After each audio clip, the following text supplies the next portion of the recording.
నల్గొండలో పర్యటించిన కేంద్ర మంత్రి కిషన్ రెడ్డి సీఎం రేవంత్ పై ఫైర్ అయ్యారు. మోదీపై రేవంత్ రెడ్డి చేసిన కామెంట్స్ కు కౌంటర్ ఇచ్చారు. నల్గొండలో ఉపాధ్యాయ ఎమ్మెల్సీ అభ్యర్థి సరోత్తం రెడ్డి తరపున ప్రచారం నిర్వహించిన కిషన్ రెడ్డి కాంగ్రెస్ బీఆర్ఎస్ ఎమ్మెల్సీ ఎన్నికల్లో కుమ్మక్కయ్యాయని ఆరోపించారు. కాంగ్రెస్ ప్రభుత్వం ఒక్క హామీ కూడా నెరవేర్చడం లేదని ఆరోపించారు. నిరంతరం అబద్దాలతోనే రేవంత్ ప్రభుత్వాన్ని నడుపుతున్నారని, అందుకే ఏడాదిలోపే ప్రజల్లో వ్యతిరేకత మూటగట్టుకున్నారని ఆరోపించారు. కులగణన సర్వేతో బీసీలకు అన్యాయం జరిగిందని తాము ప్రశ్నిస్తే దానికి సమాధానం చెప్పకుండా మోదీ కులం ప్రస్తావన తీసుకురావడమేంటని ప్రశ్నించారు.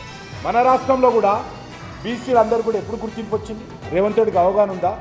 గౌడ్స్ క్యాస్ట్ కావచ్చు, మున్నూరు కాపు కావచ్చు, ఇవన్నీ కూడా 1970 తర్వాతనే కదా. వీళ్ళందరూ కూడా కన్వర్టెడ్ బీసీ అంటాడా?